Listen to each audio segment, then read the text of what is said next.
Trump versus take Giants. Social media ने account बंद किए और अब ट्रंप ने वसूले हैं 670 करोड़ रुपए। क्या लोकतांत्रिक देश में किसी राष्ट्रपति का सोशल मीडिया अकाउंट बिना सुनवाई के सस्पेंड किया जाना सही है? डोनाल्ड ट्रंप ने इस सवाल को अदालत में उठाया और अब एक एक करके दुनिया की दिग्गज टेक कंपनियों को भारी मुआवजा देकर झुकना पड़ रहा है। अमेरिका की राजनीति में ये सिर्फ कानूनी जीत नहीं है, बल्कि एक बड़ी नैरेटिव जीत भी मानी जा रही है। ताजा मामला गूगल के वीडियो स्ट्रीमिंग साइट यूट्यूब का है, जो अब ट्रंप द्वारा दायर मुकदमे को $24.5 मिलियन यानी लगभग 217 करोड़ रुपए में सेटल कर चुका है। इससे पहले मेटा और ट्विटर यानी वर्तमान एक्स भी सेटलमेंट की राह पर जा चुके हैं। ट्रंप के वकीलों का दावा है कि इन मामलों से अब तक 60 से लेकर $80 मिलियन यानी लगभग 500 से 670 करोड़ तक की राशि हासिल की जा चुकी है। इस पूरे विवाद की शुरुआत कैसे हुई? 6 जनवरी 2021 की ये तारीख अमेरिकी लोकतंत्र के लिए काले दिन की तरह दर्ज हुई, जब ट्रंप के समर्थकों की भीड़ ने यूएस कैपिटल यानी अमेरिकी संसद पर धावा बोल दिया था। उस समय ट्रंप ने लगातार चुनाव में धांधली के आरोप लगाए थे और कहा था कि 2020 का राष्ट्रपति चुनाव चुराया गया है। इस हिंसा को ट्रंप के सोशल मीडिया बयानों से जोड़ते हुए फेसबुक, ट्विटर और यूट्यूब ने उनके अकाउंट्स को सस्पेंड कर दिया था।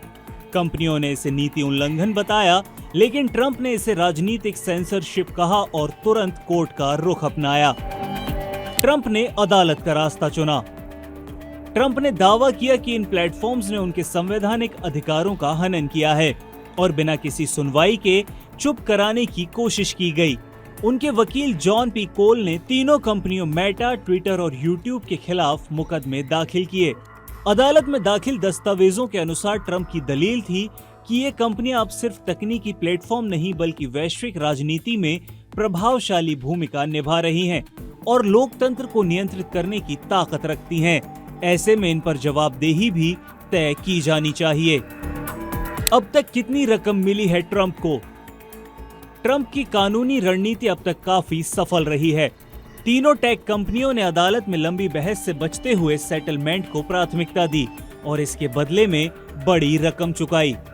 मेटा यानी फेसबुक और इंस्टाग्राम ने लगभग $25 मिलियन यानी 220 करोड़ रुपए तक चुकाए हैं। ट्विटर यानी वर्तमान एक्स ने $10 मिलियन यानी लगभग 88 करोड़ रुपए की कीमत चुकाई। वहीं यूट्यूब ने $24.5 मिलियन यानी लगभग 217 करोड़ रुपए की कीमत चुकाई है। अब तक कुल मिलाकर 80 मिलियन यानी कि 670 करोड़ से भी ज्यादा रुपए ट्रंप को चुकाए जा चुके हैं। ट्रंप के वकील ने कहा कि हमारा मानना है कि हमने इन कंपनियों के व्यवहार को बदलने में भूमिका निभाई है। अब बात कर लेते हैं कि ये पैसा किसे मिलेगा। इस सेटलमेंट की राशि सीधे ट्रंप को नहीं मिलेगी। $22 मिलियन यानी कि 190 करोड़ नेशनल मॉल ट्रस्ट को जाएंगे, जो अमेरिका के व्हाइट हाउस में एक भव्य वॉलरूम बनाने की 200 मिलियन की परियोजना पर काम कर रहा है।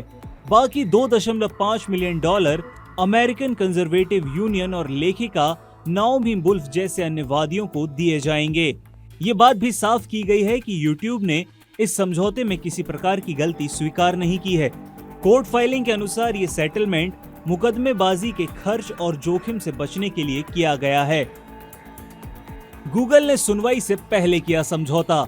इस केस की अगली सुनवाई 6 अक्टूबर 2025 को कैलिफोर्निया की अदालत में होना थी, लेकिन गूगल ने उससे पहले ही समझौते की पेशकश कर दी।